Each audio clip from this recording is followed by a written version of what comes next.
Hello, everyone. It's Mr. John from AK Dragfish 3D, and we are back with another Tanana fishing report. I got the email this morning, and so we're going to talk about it here. On the screen, I have the email that I received. Once again, thank you, Mr. Andrew Greiska, for typing these out and sending them out. They make excellent tips, tricks, things to share with people when I'm on the internet and or when I'm actually on the lake or the river.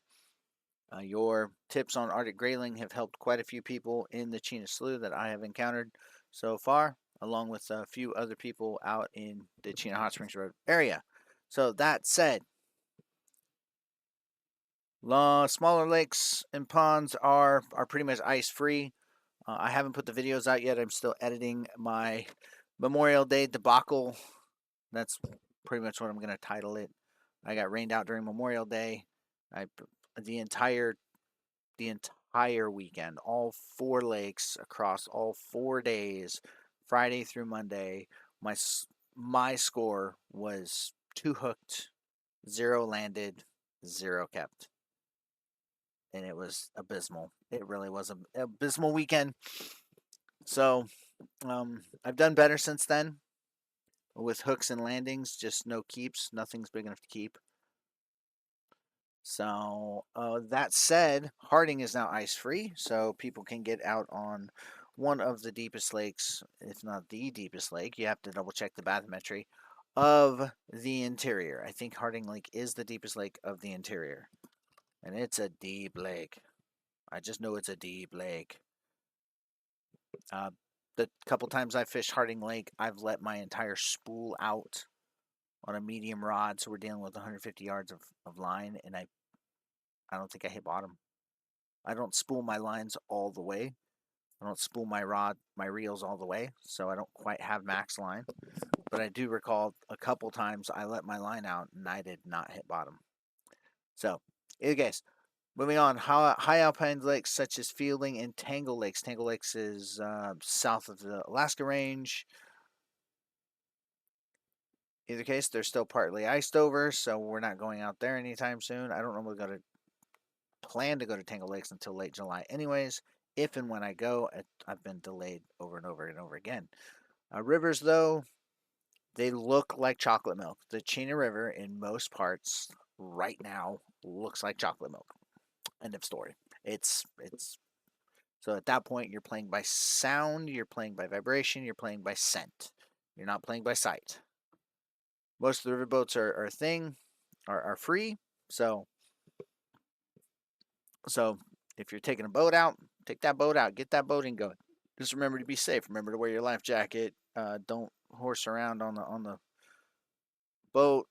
We had one drowning incident last year on the Chena River because things happen. So be safe when you're on a boat. Grayling. Remember, big body, tiny mouth, teeny tiny mouth. So that said, dry flies work. I normally when I go for grayling, I pack an ultralight rod. I pack very small flies. I do drag the fly across the water with a bobber. It works well for the grayling. Or I use little tiny flatfish wobblers from the Yakima Bait Company. Throw them in with a bobber to keep them up so they don't hit the bottom and let the current do the wobbling. It works great, right? Chena River Drainage, once again, only unbaited single hook lures and flies are allowed. Dry flies are great. They're starting to go into their summer feeding grounds, so going out to Clearwater, out in the Delta region, would be amazing right about now. I'd love to go out, but I don't have the time. Maybe next week, a week after, right? And they don't say it here, but they said it in the last one. It is after June 1st. In the Tanana River Drainage, you can keep one grayling, which is a huge difference compared to last year and the year before and the year before. So, pike. Now this caught me off guard. The Minto Flats are flooding right now. So I know the Minto Flats are really popular for fishing pike. You can pull some huge. We're pulling huge pike out of Minto Flats, right? Size of my body, and I'm 5'9". So they're flooding. So you gotta really get out there and hunt. You're not going to. So just be safe. Most of Minto Flats is boats. Just be safe. Okay. That said, spinners work, spoons work, top water lures work, poppers work. I've had build big flies. Big flies. Take like your big hooks and make flies. I know I know that I know that a lot of professional pike fishing professional pike anglers will make their own lures. They know what the pike in certain areas hit. Uh, be friendly, be helpful with each other. We're all out here. It's us versus the fish. It's not us versus us. If it becomes us versus us, I remind you this is Alaska and we're all packing because we don't want to get eaten by a bear while we're out fishing. So don't piss off your fellow fishermen. Plus, in Alaska, uh, fisherman harassment is a thing, it is a law. Harassing a fisherman overrides harassing a hunter. So hunters harassing fisher anglers, it doesn't matter. Point is, be nice to each other, right? Burbot. I've gone fishing for burbot one time since the last report. I just took some gas station chicken and put it on the hook and threw it out there with a weight and let it blah blah blah blah blah, right? I hooked it, but I couldn't land it.